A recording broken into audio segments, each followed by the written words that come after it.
I think I'll start now. I'd like to welcome you everyone on behalf of the Aurora Consortium. The Aurora Consortium is a shared project by the American University of Beirut, by several institutions in Tunisia, including INGREF, IRESA, and ESA Mogran, and by IAV Hassan II in Morocco, and also the University of Kassel in Germany, and it deals with sustainable agriculture. Projects financed by the German Academic Exchange Service that has started in 2020. And this is, as I said before, the third installment of the second season of our webinar series, which is designed to foster exchange on important topics regarding sustainable agriculture, resource politics, and food security in the MENA region. And I'm very happy to introduce our speakers now. We have a very interesting webinar today on the Russian war and the impacts on food security in Tunisia. Subtitle: What Lessons to Learn for Tunisian Agriculture, Rural Development, and What Role Europe Can Play. So we see with this topic, which has also made headlines, this topic really connects very complex different events and different processes across countries, across regions, and I'm very happy that we have two renowned experts here. We will start with Bettina Rudloff. I will introduce her. She is with the SWP, the German Institute for International and Security Affairs, since 2008.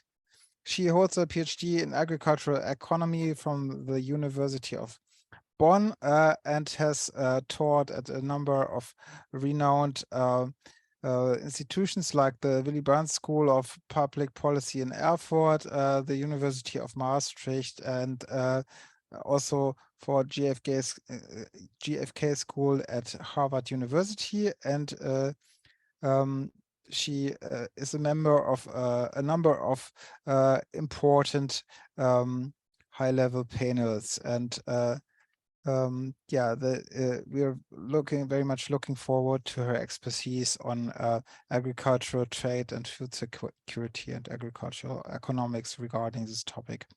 And as a second speaker, we have an expert from the region, from Tunisia himself, that is Professor Hussam Eddin Chebi. I hope I pronounced this right. He is a full professor of quantitative methods at the University of Tunis, and he is also a faculty, as I understand, at Nabul at the University of Qatar, and received his PhD in economics at the University of Zaragoza in Spain. And he's also a fellow of the Economic Research Forum. And his expertise is in macroeconomic politics and the agricultural sector, looking at policy responses and macroeconomics, especially policy response to price volatility, which is a very important topic, especially in Tunisia, as we all know, and which has caused social unrest at times. So this is obviously a very, very important policy question. So without further ado, I would like to hand over to our first speaker. Please, Dr. Rudloff. And yes, you should be able to share your slides. Thank you. Yes, I hope. I try. 1 second. So first of all, thank you very much for having me. I'm very much looking forward. So I have to search it now. It always looks differently. Actually, I can't find now my documents. Could you do that maybe for me? Then I start already without my slides. You have them as well, huh? I prepared it, but I can't find now here my my network. Sorry. You sent it this morning, I think. I will otherwise slowly start while you search. Yes, please. You have it? Sorry for that. Okay, I have this here. The idea is to make it in two parts. So I'm going to introduce a bit in the general issue, where are the major effects, and maybe what kind of vulnerability pattern we can see, and we'll address that then to Tunisia, and then I will hand over to my colleague Hussam.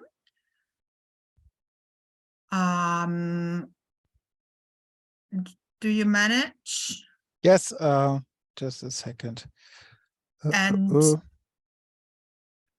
so what I first wanted to show is the overall price development on wheat. So the global prices, how they reacted to that invasion. And we could see that there is, after a very, very strong peak, just immediately after the invasion, there had been some relaxation till today. However, the overall price level still is higher than it was 2 years ago. So we are more or less in average on the price level before the invasion, which is, however, still 50% higher than in 2020. So before even Corona, there we go. So you could already get to the next slide. Yeah, you can continue. So stop here. So what is here shown is in the notation of the US, which is a bit different, which is in bushel, but could broadly divide it by 2.7, then you get to the metric million tons. So what you could see here from 2002 onwards, you could see there were certain kind of peaks already before the invasion. One is what is called the agricultural price crisis in 2007, 2008. A next one happened in 2011. And then we have the very recent year, 2022, at the very right. Immediately after the invasion, the prices peaked a lot after 24th February. Then you could see a kind of relaxation with irritations due to the what is called the grain deal. So the question or the opening of the sea transport over the Black Sea region. And there was some irritation because it was not clear whether it will be continued or not. We are so far in the second part of this grain deal, which is from 17th November last year. And actually it will, the recent the recent period will end mid-March. So there will be then the next negotiation part, whether the grain deal, will be continued. So all these political decisions always have an influence. However, in total, you can see that we are now in the price level comparable to the level before the war. However, still the price is quite high because there was already a large increase before the war. Please, the next slide. And this is as well a US estimate over time about exportable supplies on wheat. And exportable means what are in a certain year the beginning stocks, so what is available plus the recent production. Sorry, it must be minus consumption. So what is actually the surplus? to be exported. And if you look at the very last column, it's an estimate for 2022 and 2023. You could see a bit of the allocation, estimated ones, across large wheat exporters. And you could see, and that was the issue why the price effect was very large, is that Russia and Ukraine are large, not only large producers, but as well large principal exporters of wheat, so around 30%. Something else one could observe is that China is not appearing in this pattern. That's simply because China has a large amount of national stocks. China is as well importing very much. However, China is not exporting wheat. So it's kind of politically no actor that could contribute to the world market in terms of relaxing certain price tensions. So that's maybe an important issue to be observed. Something else, what is observable is that, for instance, Argentina is very fluid, and that is linked to a kind of policy that Argentina often restricts exports.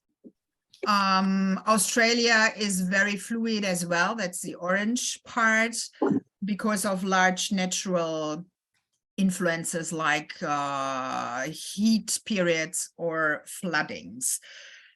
I wanted to show that because that was the overall policy debate.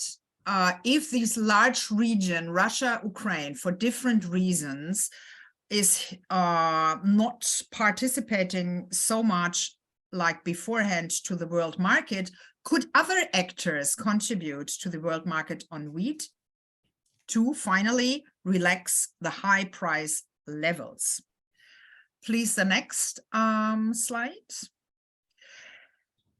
What is important as well, again, to be aware of, the still high price levels take place in a general atmosphere of very large numbers on hungry people, even before Corona even, and before the invasion. So in 2021, nearly 1/10 of the world population was facing hunger.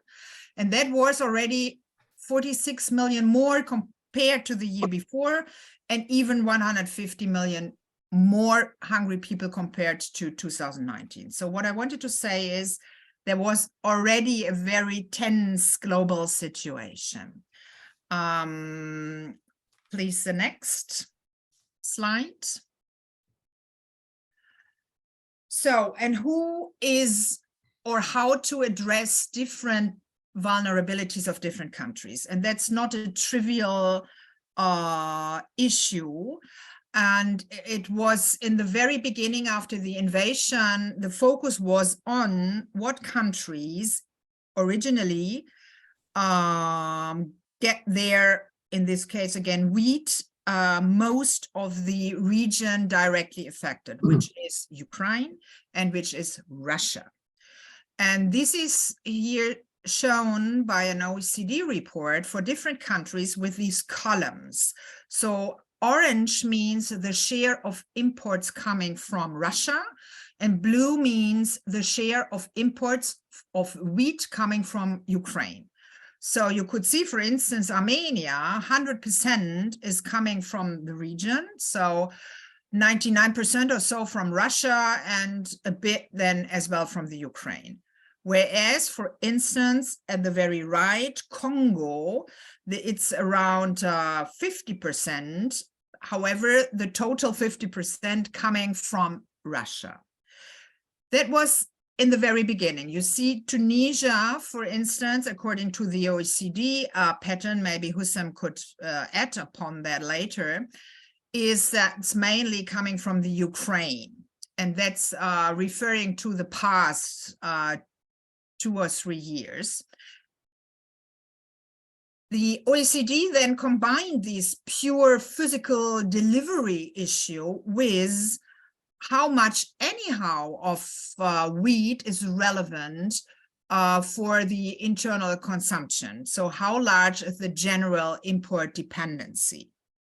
And there, the picture can a bit differ. Again, maybe Hussein can give some more details. So according to the OECD pattern, here, even though the delivery is very, very high from their origin to Tunisia, it's only, that's really in parentheses, only 70% import dependency. So the rest obviously is in stocks or produced. Whereas, for instance, in Congo, that's 100% import dependency. Maybe the tiny nitty figures as such are not the pure ones. Hussam can add upon that. What I wanted to show here, it's important to combine different parameters to really understand what is vulnerability. There are some other very complex modeling done by IFPRI, which is the Washington-based Food Policy Research Institute, combining then other parameters as well. So, for instance, for a very rich country, for Saudi Arabian countries, even though their potential have 100% import dependency, it's easier to buy still imports with higher prices. So it's very important to combine different parameters to really understand the vulnerabilities of different countries. Next slide, please. This is just a visualization of this very complicated vulnerability pattern done by IFPRI. And they combine, as I said, very, very different parameters, and they come up with the conclusion that there are some countries extremely affected with very high risk. You see that here on the right side, which is Sudan, Lebanon, Mauritania, Congo, and Oman. Very high, according to their parameter, is Armenia, Tajikistan, and on the left side, still Tunisia with high risk, but according to their indicators, not that high than other. This is important to understand because with this kind of what indicators one selects, policy reactions are built upon that. Who really needs what volumes of food aid, for instance? Next slide, please.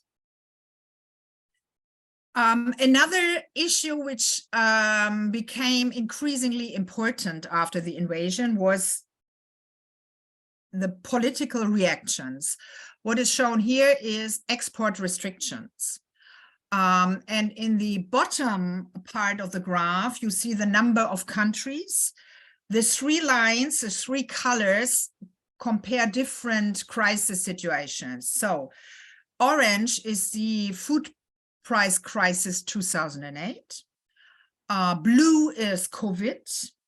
And red is Ukraine. And what is shown is the development of number of countries imposing restrictions on food. And what is, I think, very obvious is during the blue COVID curve on the bottom, in the beginning, there was a large peak of countries imposing food restrictions. However, then they stopped them again. Ukraine, you can see the red line, it's a still quite high level. So recently around 50 countries have imposed food export restrictions. The top part shows not the pure number of countries, however, how large is the share of food, of the global share in relevant calorie consumption affected by restrictions. So it's a bit of a different indicator, but it still shows that the Ukraine reaction curve in red is quite high. And to give some examples, here on the right hand, India, for instance, imposed export restrictions on rice, Russia on wheat and fertilizer, and China on fertilizer. And the problem with these food export restrictions is if they are large export countries, they, of course, counterproductively push again food prices because they limit with these export restrictions the availability on the global market. And that's an issue and a problem, and there are ongoing campaigns by WTO, for instance, to say not to use these export restrictions. However, the ruling system at the WTO is quite loose, so you can impose them, and sometimes there are good reasons for that, to support your own domestic security. However, again, if you are a large exporting countries, that have as well counterproductive effects. Next slide, please. And now it's already Hussein. I reactivate. It's okay? Okay. Thank you, Bettina, for this overview and the general impact of the war on prices, on vulnerabilities. And again, thank you for the invitation to talk about the Tunisian context and the impact, the direct impact in first stage of the war on food security in Tunisia. Please, the next slide. Okay. First of all, maybe it's important to introduce the macroeconomic context in Tunisia before talking on issue regarding the food security. In few words, I think personally that the Tunisian context, it's very, very, very complicated now. Just some indication regarding the GDP, regarding the recovery of the economy in Tunisia. We need to understand that the impact of COVID was very, very negative. We have a decrease of the GDP about 9%, following by a slow recovery in 21, only around at 3%. We have also an increase regarding public spending, about 8% in 21. So in general terms, we have a great pressure on public expenditure in Tunis. Also, we have a context marked by some social tension also, so we can't undertake in Tunisia great reform. Actually, Tunisia is faced with difficulty to access the international market, to finance, to have some additional finance to how can I say it, to invest in economy. In all cases, we have an alarming 90% of deficit public. So we need to understand, before talking directly on food security, we need to understand that the economic context is very hard, and we maybe are in Tunisia now in the situation of first stage of the sorry for the expression, but the Lebanon scenario in general terms.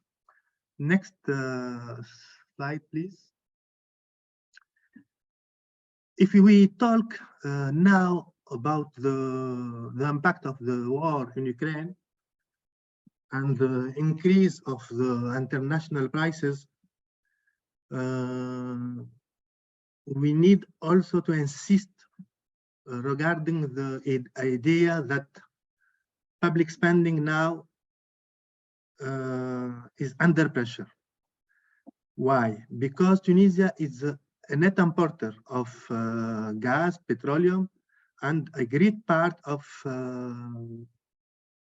food products. So food security in Tunisia depend directly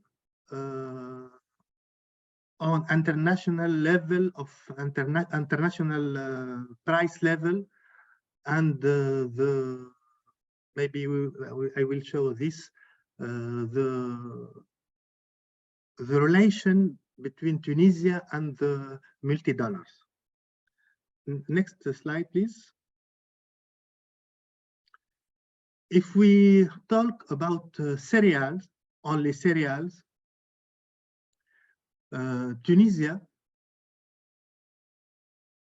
it's a case study because we have apparently a consumption that depend, for example, for the soft wheat, we depend about more than 90% of imports coming from Ukraine, mainly, and Russia.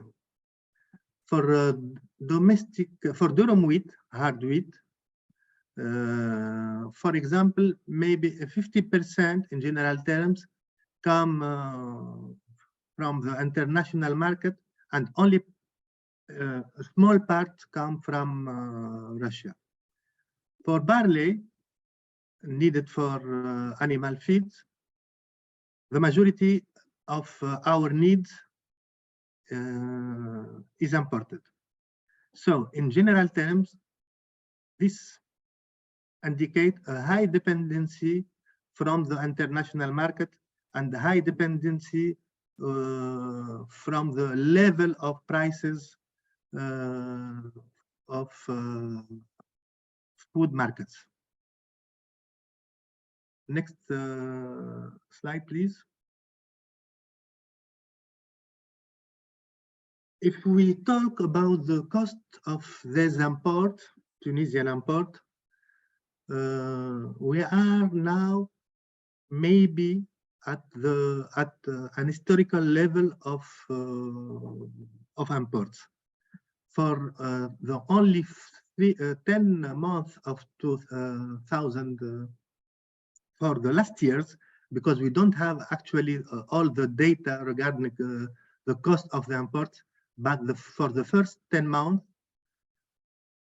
now the cost of imports is about 2,6 milliards de dinars, 2,600 billion dinars.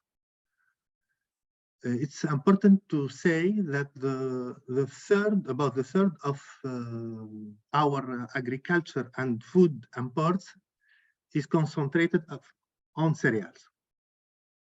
This is the Tunisian case in particular. Next slide, please.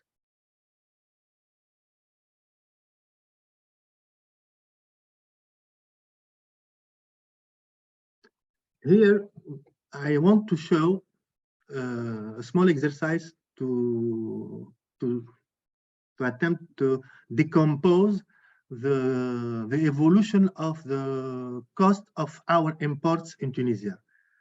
And this figure, it's important, maybe, I think, because it shows the, how can I say, the pure effect, the effect of the war, captured, proxied by the increase of prices and at the level of international market on the, how can I say it, on the international cost, additional cost of Tunisian import. So the cost of the war in Tunisia, only for the imports of cereal grains, is estimated about 19 million Tunisian dinars, l'équivalent en dollars c'est l'équivalent de 300 millions de dollars, plus ou moins. Donc, ça, this is the direct effect of the increase of the level of prices on international market generated by the war in Ukraine. This is the cost, the direct cost of the war on cereal grain sector from the side of import in Tunisia.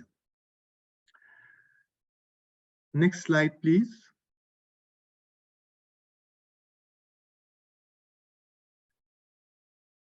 It's important also to say that we, in Tunisia, because we have the system of subsidy for food, mainly cereal products. So we are now showing a boom in commodity subsidy, and we are now at the level of 2 billion dinars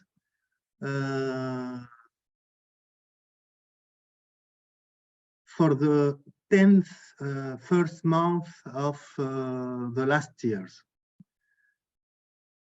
This is the equivalent of, just to have some idea, this is the equivalent of 6% of our total state expenditure, and near 2% of GDP at current price. Next slide, please.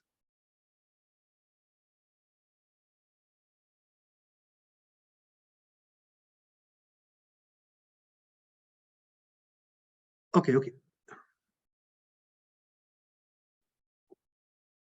It's also to say, for the Tunisian case, now we are observing an increase of inflation in Tunisia also regarding food products.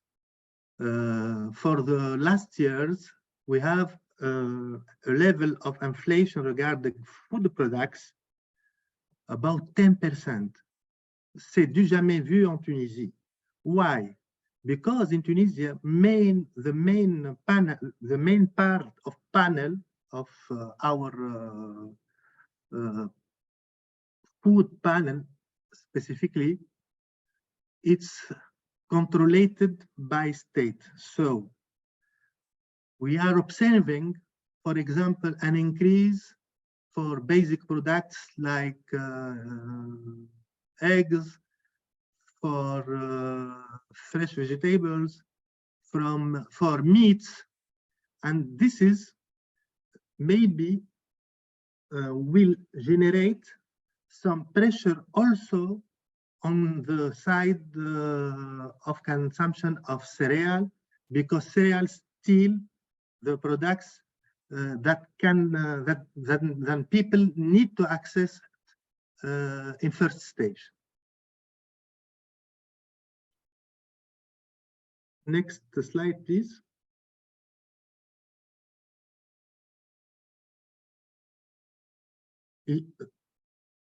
Okay. Actually, in Tunisia, we show also some difficulty and availability of agriculture inputs. Tunisia, for example, we don't have a very updated data regarding the cost and the quantity of fertilizer imported to Tunisia, but we are estimating about 20–40% of our maybe about 40% of our imports comes from Russia. We are showing now in Tunisia some disruption of fertilizer and feed supply, coupled with higher prices, and this will have an impact on the productivity side of the grain sector. This will affect mainly smallholder farmer, and indirectly this will have some negative impacts from the side of milk production, I think. Mainly from the milk, for the side of milk production. Next slide, please.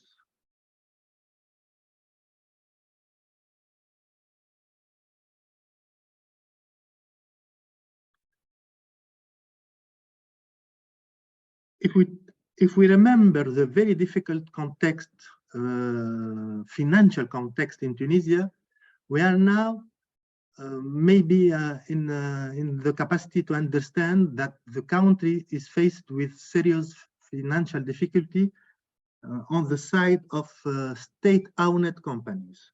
So, for example, we have the system of the monopoly in Tunisia. We have the monopoly of Office des Céréales. We have the monopoly, for example, of Office National des Huiles for the import of vegetable oils. We have the monopoly of the Office du Commerce for the import of sugar, rice, many basic products in Tunisia. In general terms, faced with a serious financial difficulty, there's a state-owned company are in difficulty to ensure the fluent, en quelque sorte, the fluent supply of the market. So we have now some sort of shortage regarding this product.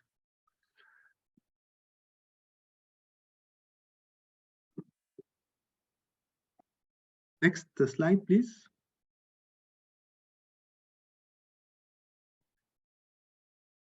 Maybe this is an important thing to say that in maybe for the first time, we don't have actually in Tunisia, due to the very difficult budgetary context, we have to communicate with in very difficult context to some multi-donor, some technical partner like the World Bank, the African Development Bank, to have the possibility to finance our import. And this is very abrupt change in the policy of food security in Tunisia. For the first time, we need to have the assistance of some multinational bank to financiate the imports, mainly the imports of wheat for the last years. The question now is how Tunisia can ensure the financing of the next campaign of import. This is the very hard question now. In this very difficult context, financial context, and with some major friction from the side of politics, we don't have the certitude to financiate our next campaign of import, mainly for le blé tendre. So maybe we have some risk regarding the supply of semola, supply of bread in general terms. Next slide, please.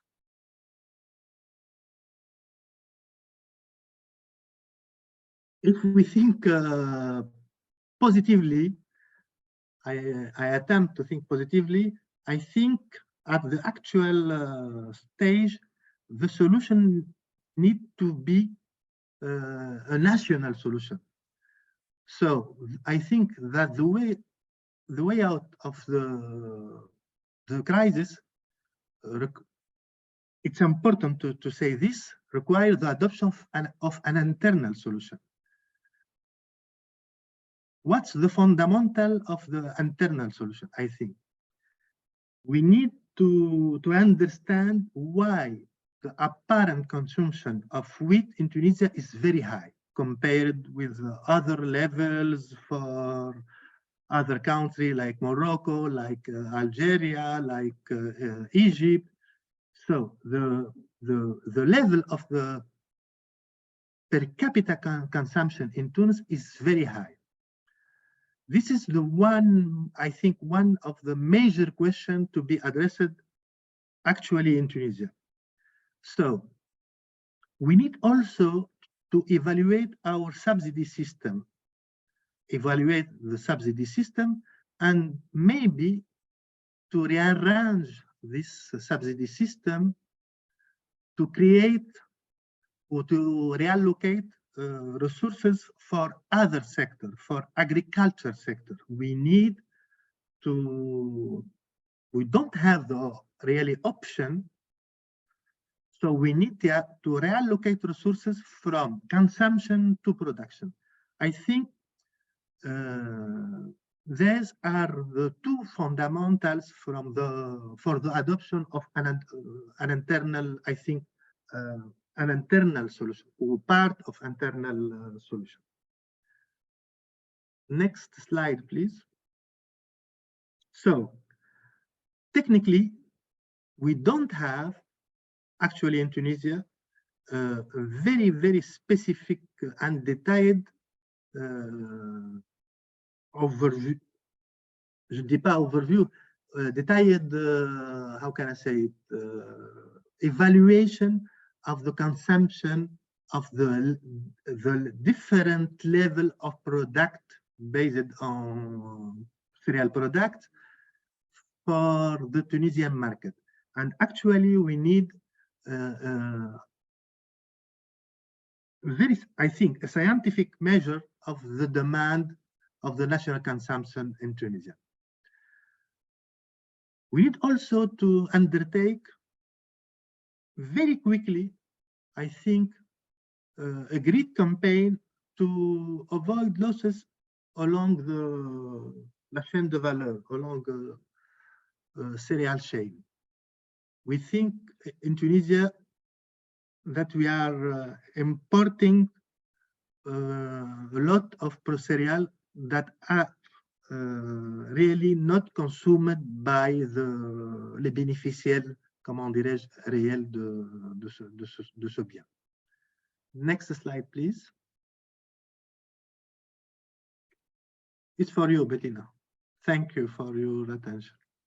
Yeah, thank you. That's very interesting, because in the EU and the agriculture subsidies, we are as well in an internal debate to reform our subsidies, which are, however, dominantly producer subsidies. So this is coming from another angle, actually, on thinking about agriculture subsidies, just came into my mind.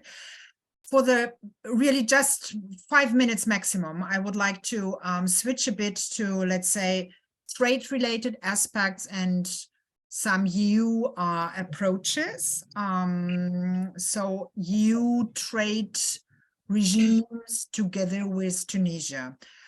First of all, where are links in general between trade and food security? That's very much debated actually, and we see as well a kind of shift, again, already longer or already prior even to Corona, in terms of a more inward thinking. So the term of protectionism, so a bit of a shift going away from open trade on food. And I always find it interesting to remind again on how the FAO defines food security and where you could find links to trade.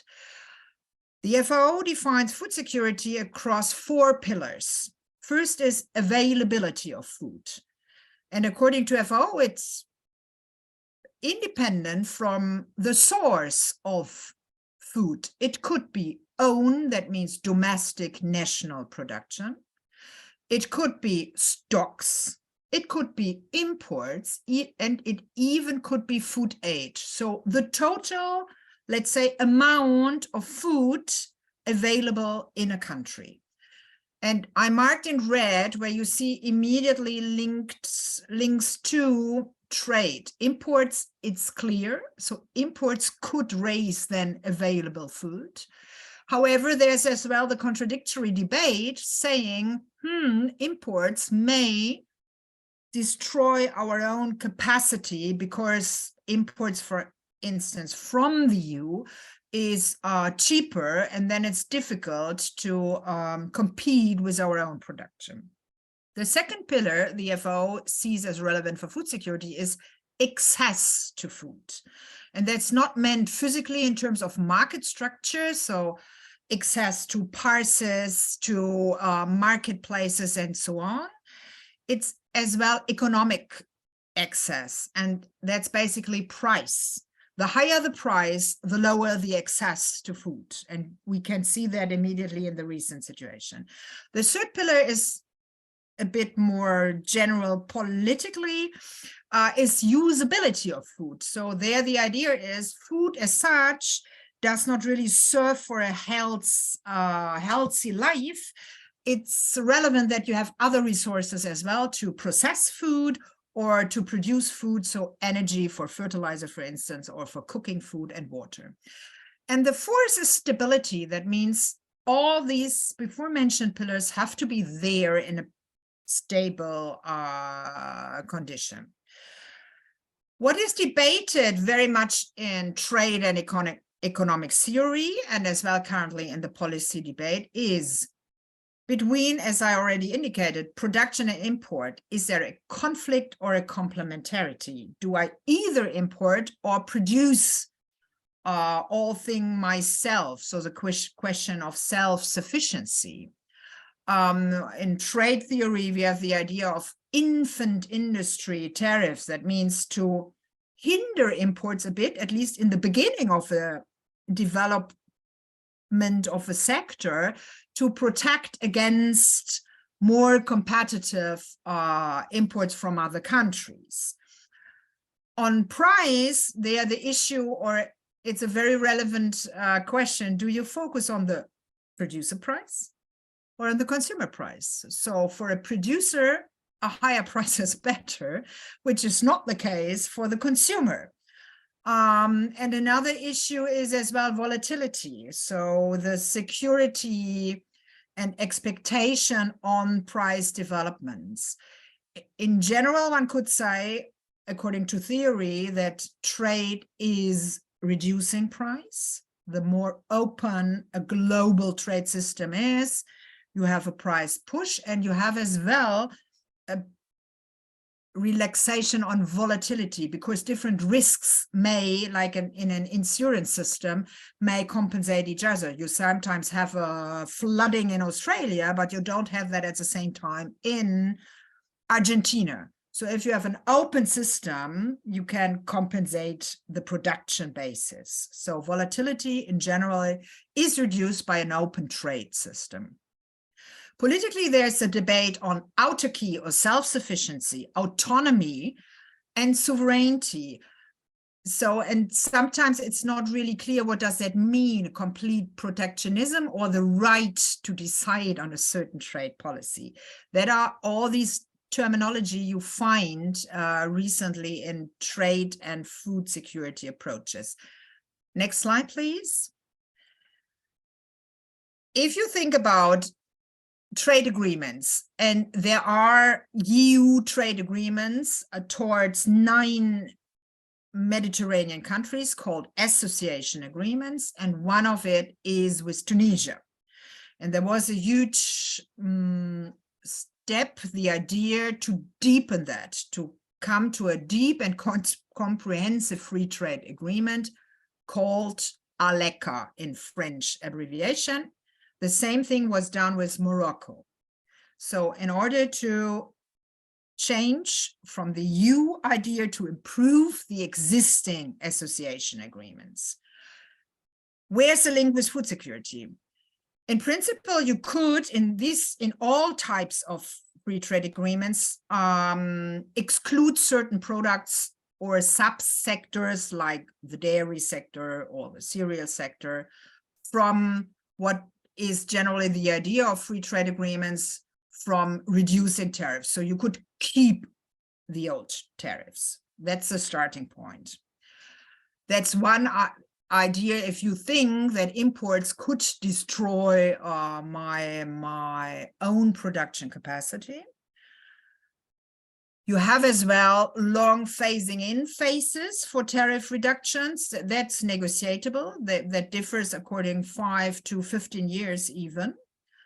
And you have in all EU free trade agreements special safeguards. That means under certain conditions, even if you have negotiated lowering tariffs, you could increase them again.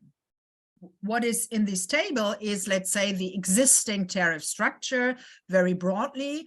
So the EU in general against any type of trade partners has, first column, in agriculture, which is just an average. We have differences around 11.7% applied currently.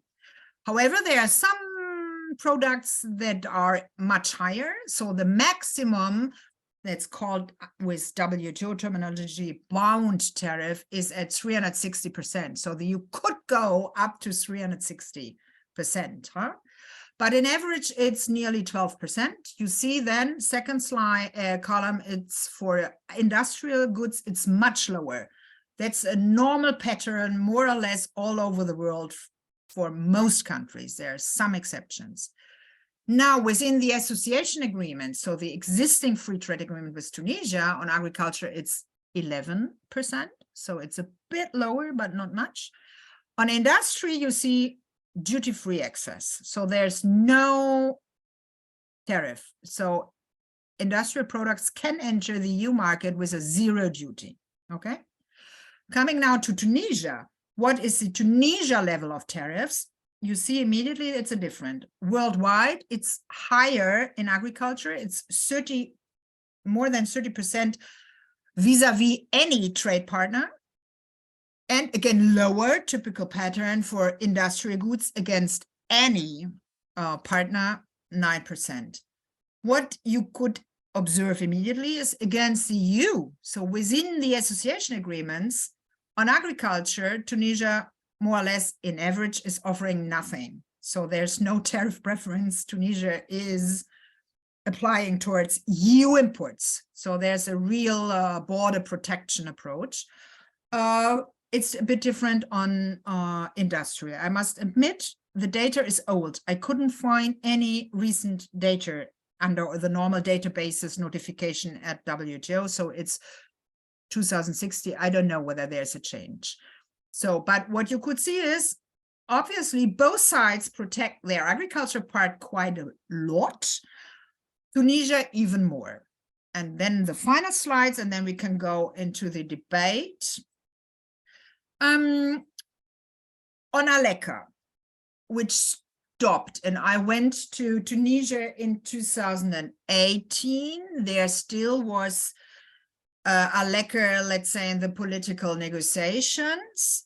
And what I did was I looked at all kind of impact assessments and studies, which tried to identify what could be possible effects when the lacquer, under certain assumptions, kind of assuming a certain kind of tariff reduction and so forth, what could that have for impacts? And the interesting thing is, so I did that along the sustainability dimensions, means economic, ecologic, and social.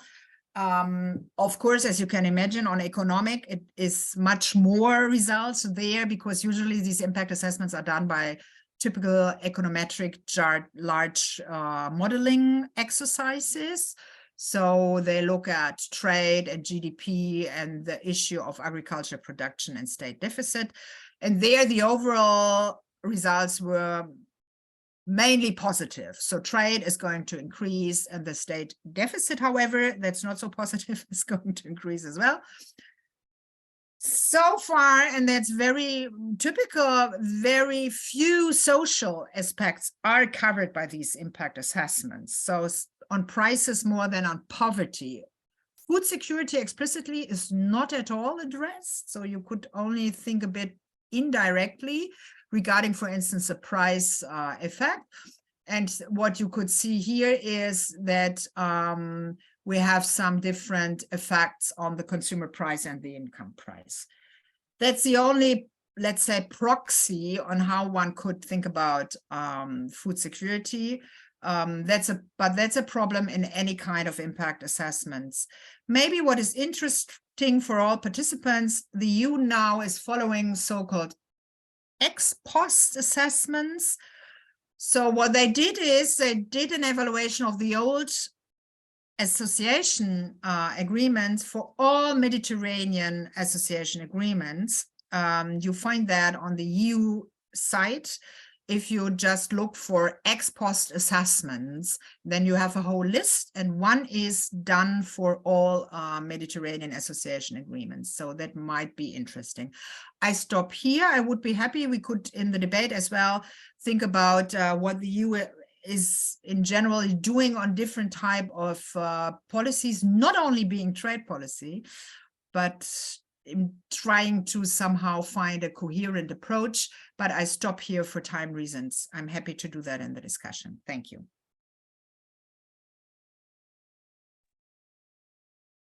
Yes, thank you very much, the both of you, for an excellent, very interesting and overarching presentation, which I think shows clearly the way that macroeconomic conditions and yeah, this kind of volatilities go together and create cascading effects.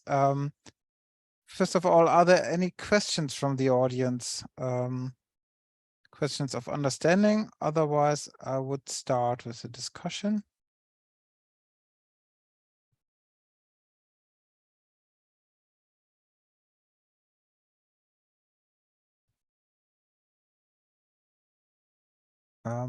I will stop this right now so I can better see the panel. That doesn't seem to be a question of understanding. Are there questions from the audience?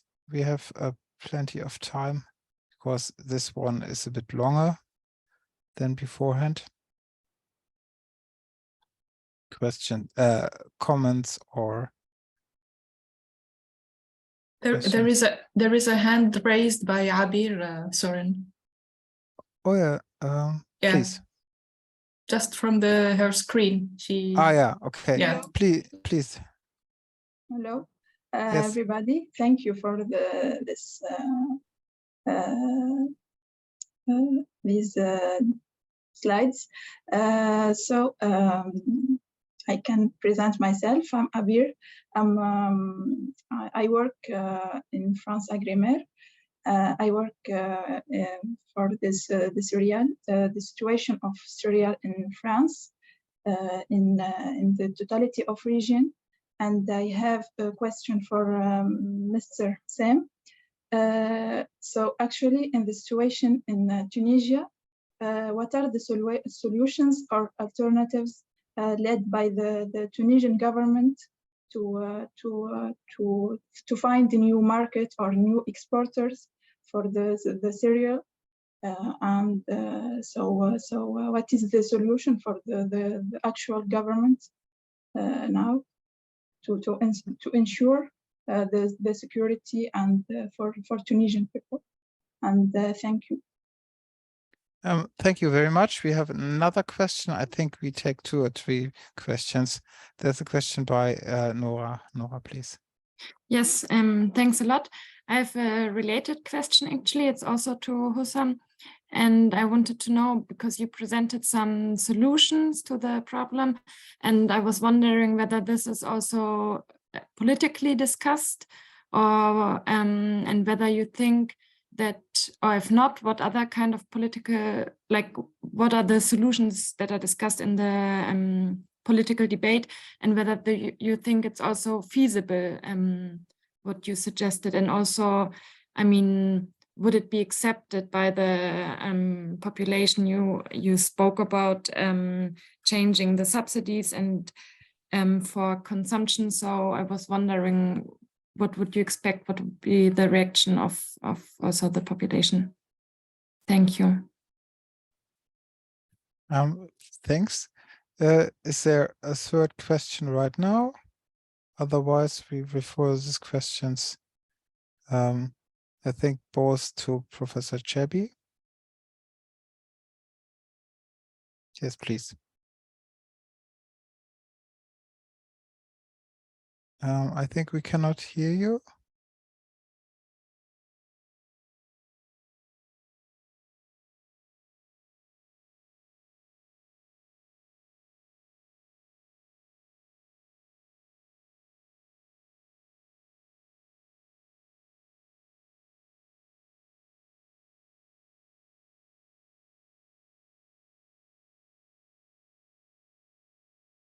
Could hear you before.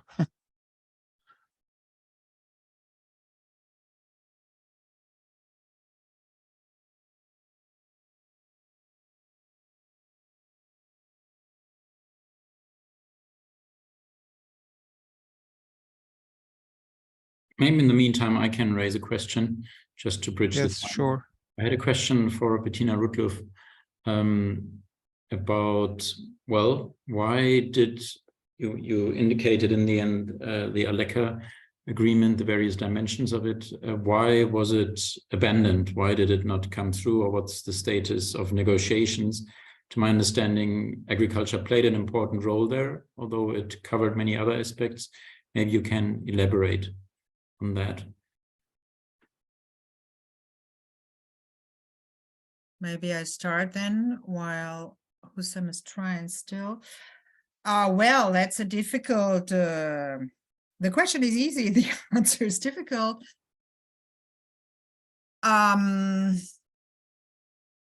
One very much politicized issue was from the Tunisian side, these impact assessments. So Tunisia always said we need an own Tunisian impact assessment, and there was very much effort to support these own assessment, and that has been done. In the end, that was at least my impression. There was a bit of the assumption or the fear that the European or international impact assessments were kind of biased. So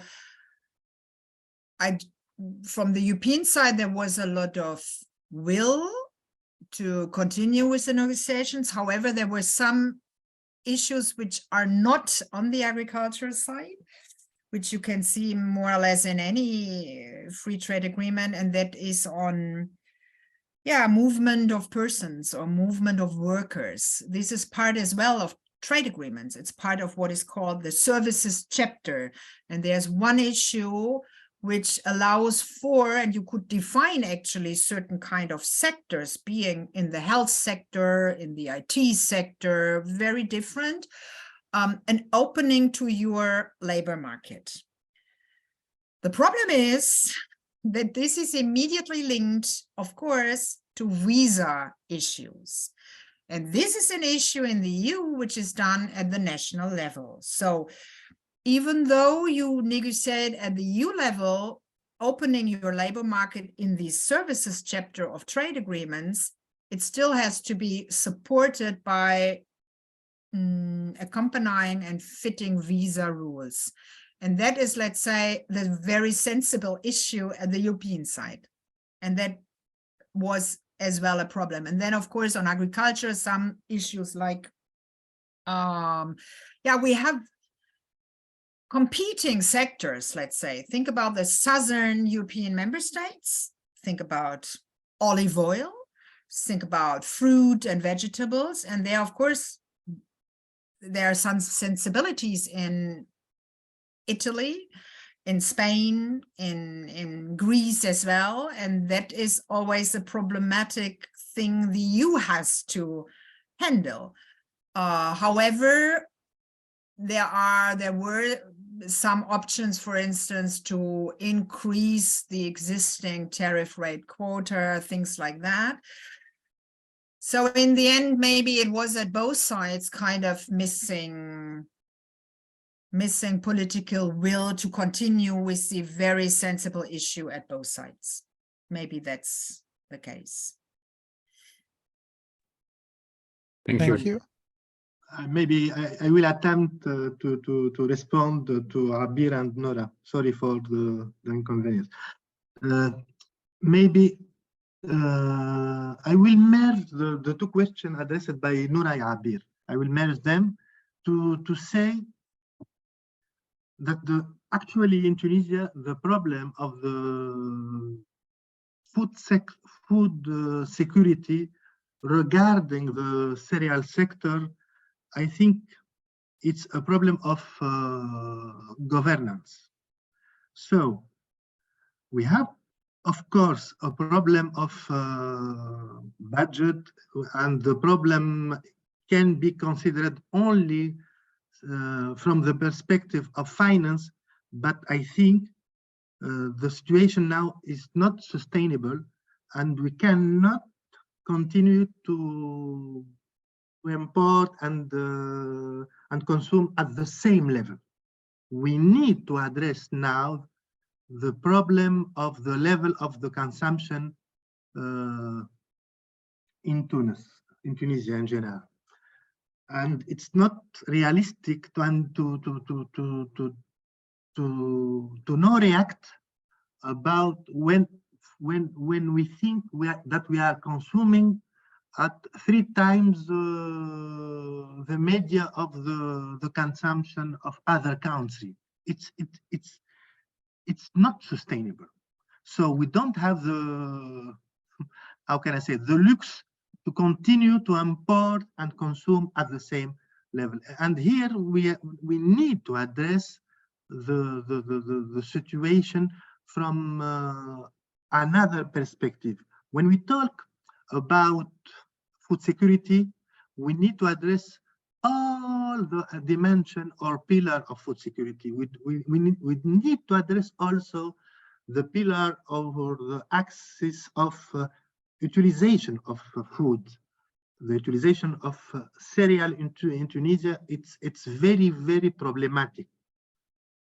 What the solution, or what can be the solution at the short term? At the short term, we need, I think, and this will be maybe the idea that we will publish in future, by the end of this month, with another group, another initiative, GT in Tunisia. We need, I think, to address the problem with a mix of sobriety. We need to address the problem of losses. We need to address the problem of compensation about the first industry of the transformation of cereal. There is some, we think that there is some conflict addressing this question from the side of the government.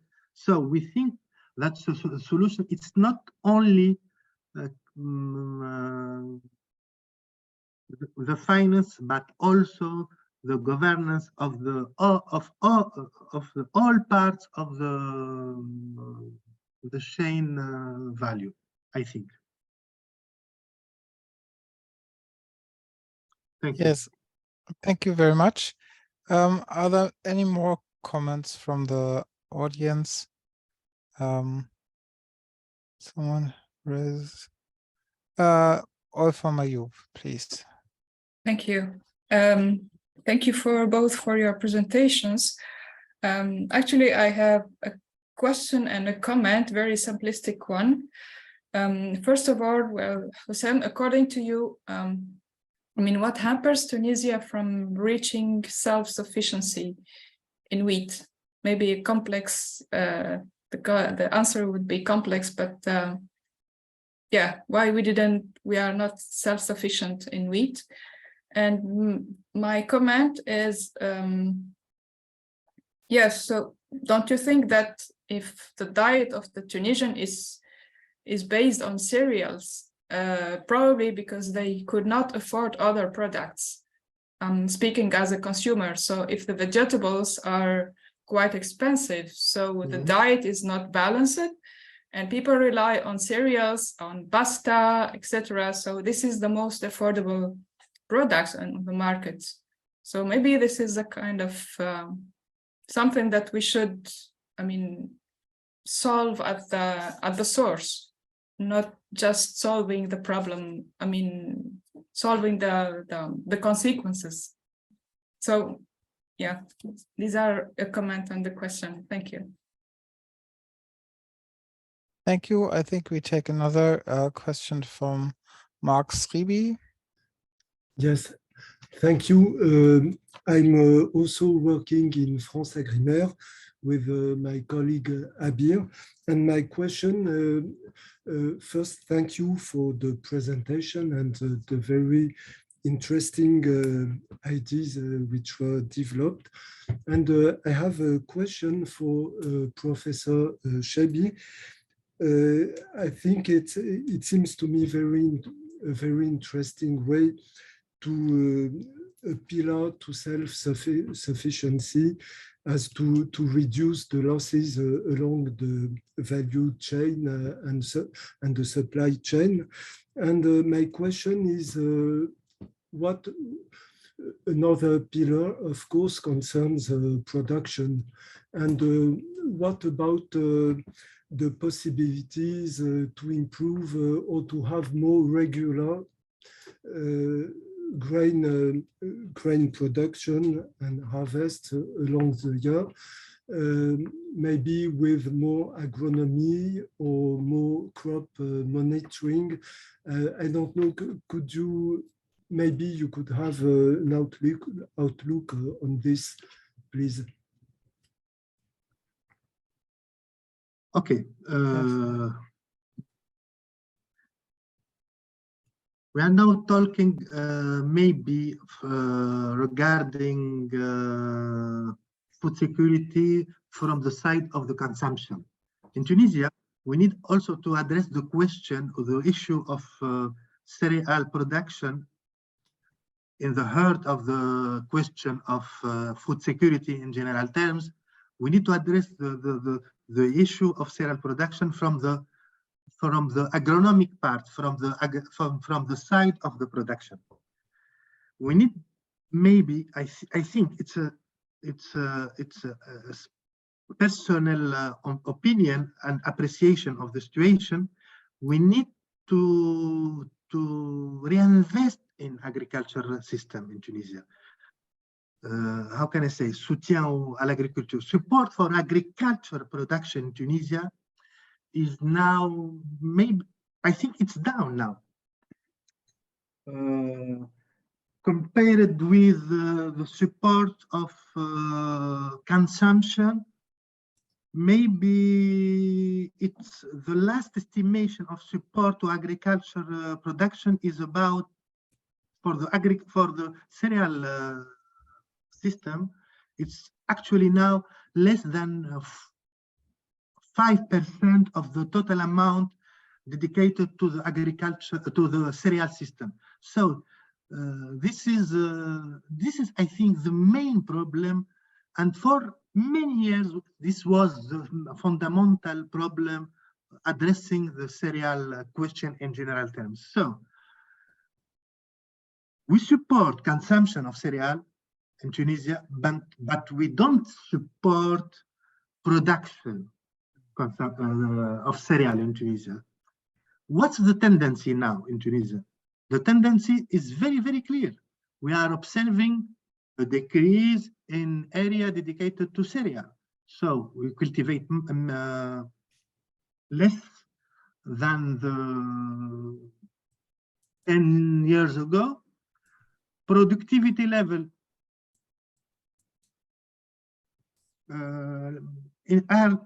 productivity levels in general are very, very slow. The economic factor, there is no incentive to produce cereal and other agricultural products in Tunisia. Actually, no. With this kind of how can I say it? Politique de fixation des prix, politics of to fix the production price at the farm level.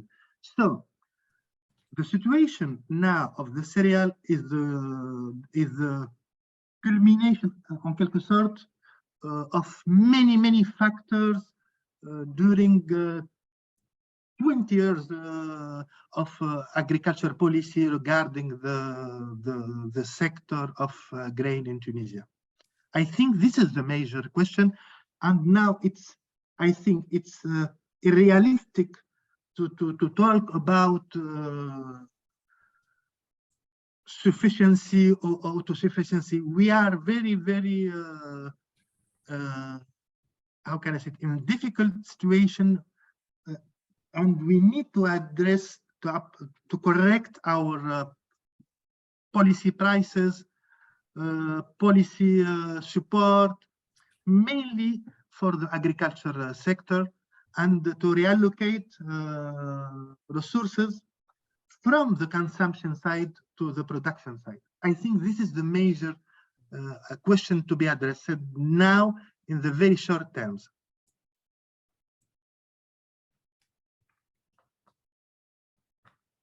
It's okay? Thank you. Thank you very much. Yes. Thank you. Thanks a lot.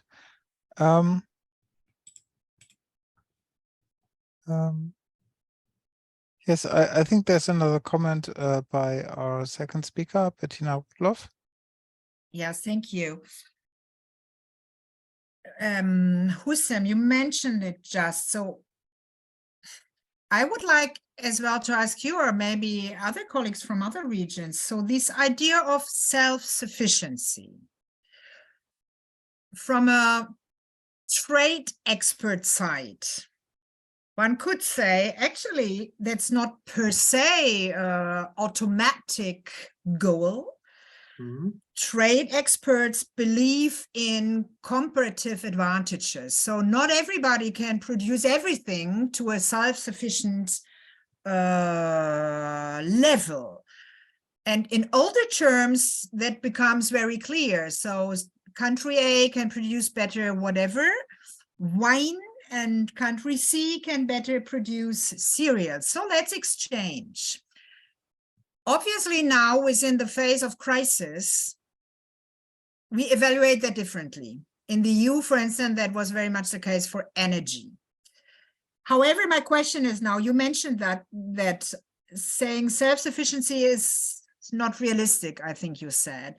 So again, that would be my question. What is, maybe it's not realistic and maybe it's not actually sustainable to reach self-sufficiency. Think about resource limitations. What else could be a way for Tunisia? I'm thinking about, again, trade, maybe regional trade, knowing that in the MENA region, the regional trade is the lowest worldwide. Could that be maybe specifically pushed now by the crisis, a new perspective to increase either Northern African regional trade or in total continental African trade?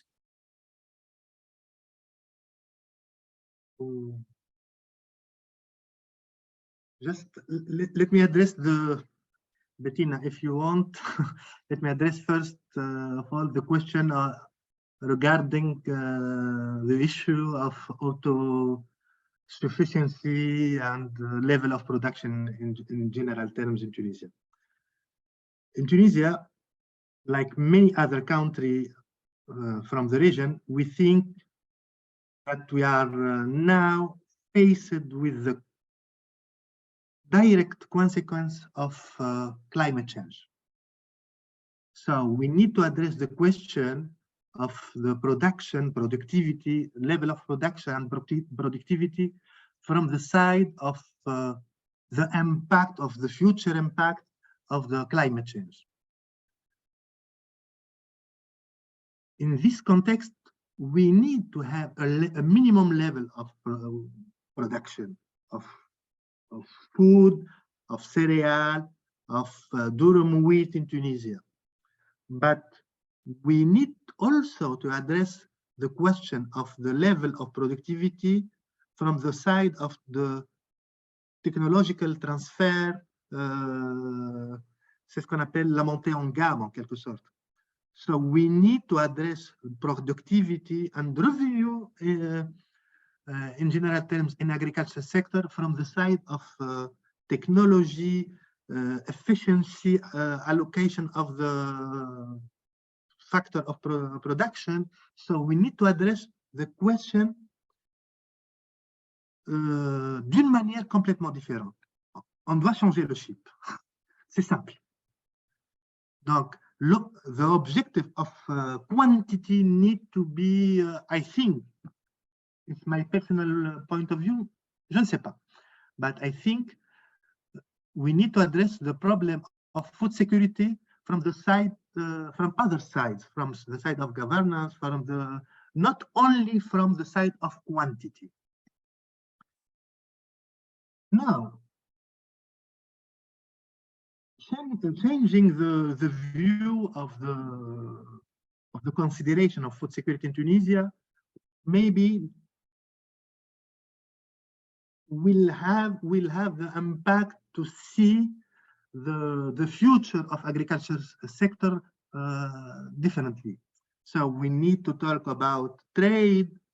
We need to talk about voisinage. How can I say it? Voisinage, Bettina. Neighborhood policy, I think. Neighborhood policy. Exactly. No, Tunisia has the advantage to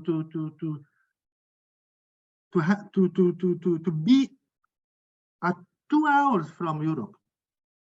So we need to develop, for example, other products or agro-food products, produits biologiques, creating more added value and taking advantage from proximity. I think also regarding the ALECA and the political blah blah blah problem of ALECA in Tunisia, we need to address the problem of les contingents tarifaires. Comment on appelle ça, Bettina? Les contingents tarifaires. Tariff rates. Tariff rates. Tariff rates and the non-tariff rates, all these standards and certification requirements. Yeah. We need to address l'accord d'association. Yeah. With the European Union to update at the first stage to update the accord d'association avec l'Union européenne. This is, I think, an accord win-win between Tunisia and Europe. So we need to address the list of products that beneficiate from this advantage. Now, we still, without updating the list of products, more than 20 years. It's not realistic. We need to change we need to change the chip. How can I say it? We need to change the agriculture, our vision regarding agricultural product. We don't need to be conservative vis-a-vis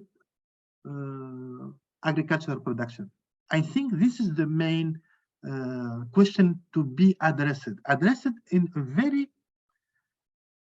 maybe in very difficult context, socio-political context, but this is the challenge now for Tunisia, I think.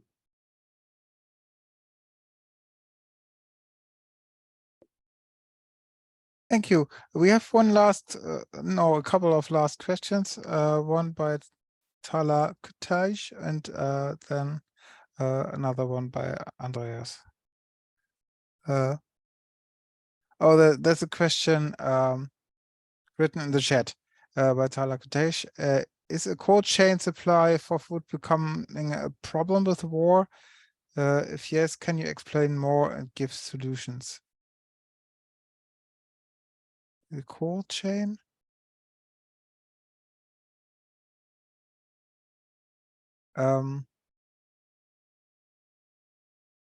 Maybe if I may. Yeah. It's now the question, what food are we talking about?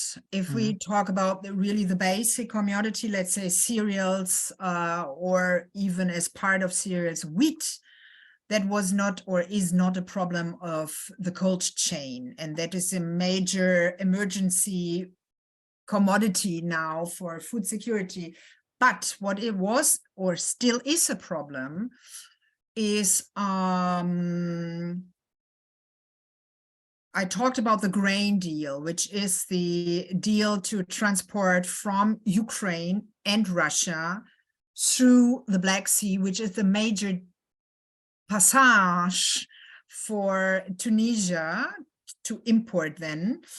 There we see a lot of delays. We were talking about non-tariff barriers, and we have them specifically now within this grain deal. As there's a complex issue of political joint controlling issues in Turkey ports, which recently lead to delays up to 60 days. And that means that the costs explode specifically for the producing country, for instance, Ukraine. So Ukraine recently only offers at a price level which does not fulfill their costs at all. What I wanted to say is that's an issue which is a problem for future delivery from Ukraine, despite of all immediate war-related problems. It's really a cost problem for Ukrainian farmers. So that is for cereals and wheat, maybe the most important issue recently, and not the cold chain. So to get really in a kind of short timing, the delivery across the Black Sea region. Thank you for this clarification. I think we have one last question by Professor Thiel, please.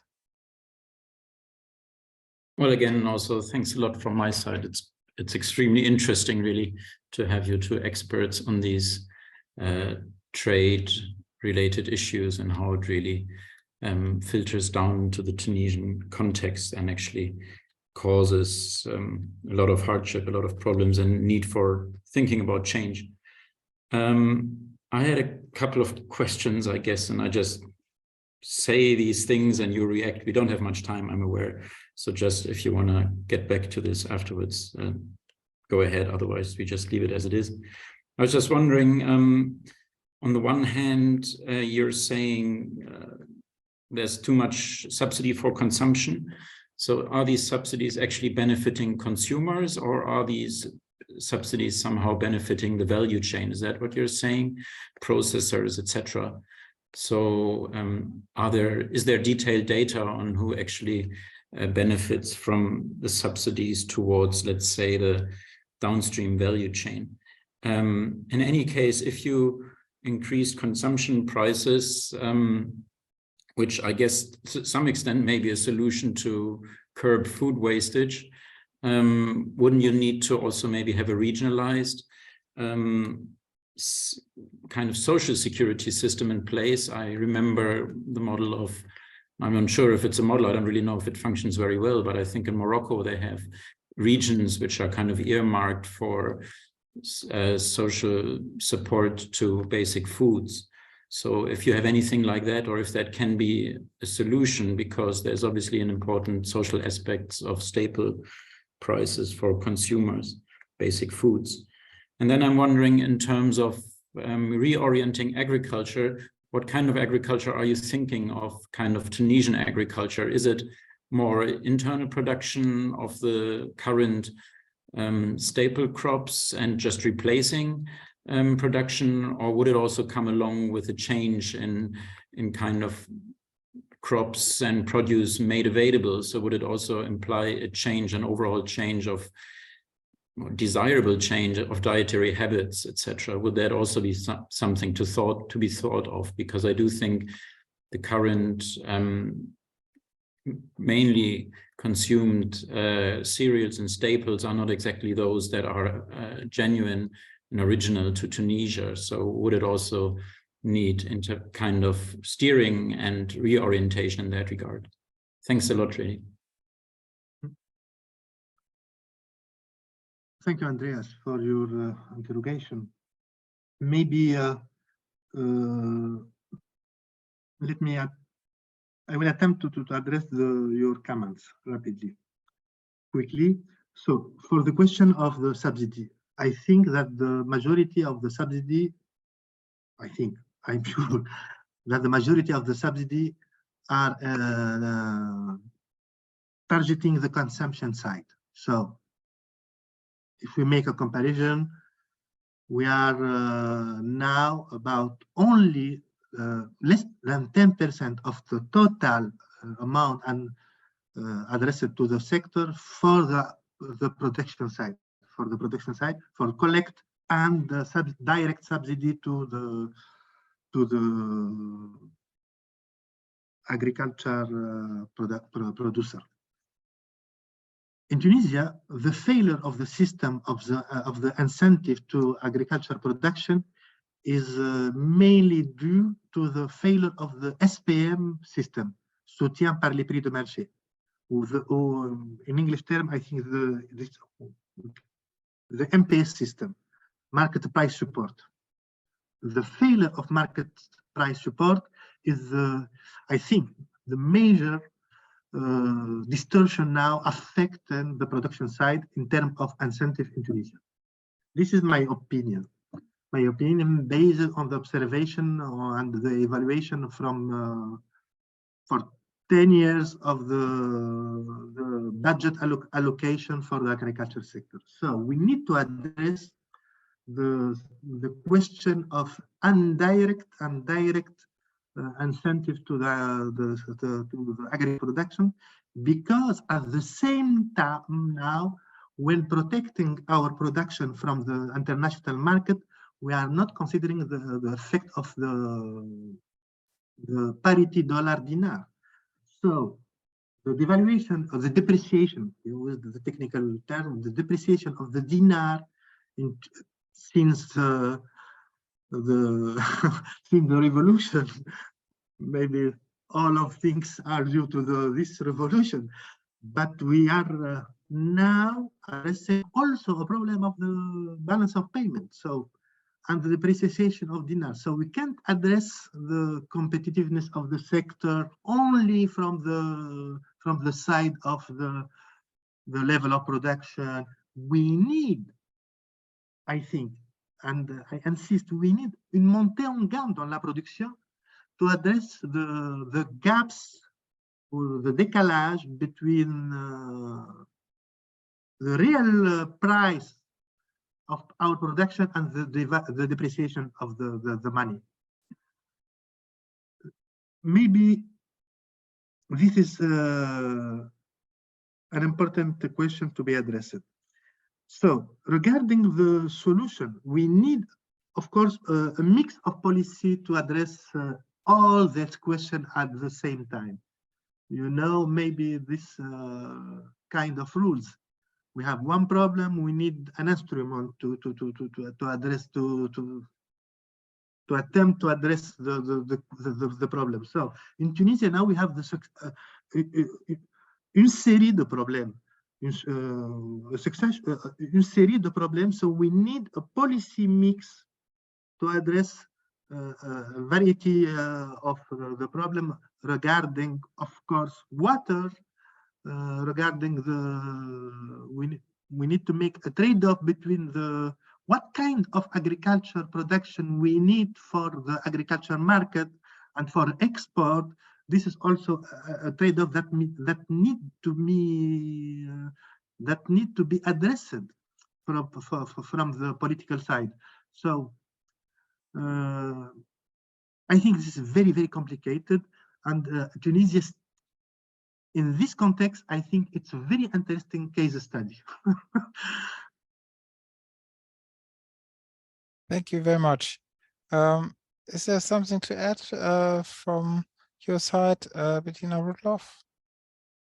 I just wrote it in the chat. So what I mean, that's just, we can't answer it, and I know all the political sensibilities, but I'm wondering whether this kind of recent crisis, which is on top of general systematic problems, could not be switched positively to a joint approach, meaning a joint effort in the region, which is not only Tunisia, but other MENA countries or even continental African countries, to think about joint efforts. As we talked, self-sufficiency maybe is really not neither a realistic and maybe not a good way for each and any single countries because of resources limitations. So maybe we can't answer that now, but couldn't one shift these crises now in a different way to have joint approaches? I know from Western Africa, there were always traditionally the idea of regional reserves, regional emergency stocks in case of shortages. Trade per se can be a kind of insurance system, so increase regional trade on some commodities. I know the political sensibilities. However, maybe I hope there could be a proactive way to kind of increase joint efforts, let's say. Actually, normally we are better jointly than alone. Thank you. I think this is good for our consortium. This is a great final word to this highly interesting event today. Thank you again for contributing. Thank you everyone for your questions. Yes, this webinar, as I said, will be available on our YouTube channel, which the link you can find on the invitation here. And yeah, again, thank you very much. It's been a pleasure. Wish you all a great evening. Merci à vous tous. Thank you very much. Thank you. Thanks a lot. Thank you. Thank you. Thanks a lot to our two Bonne soirée. speakers. Bonsoir.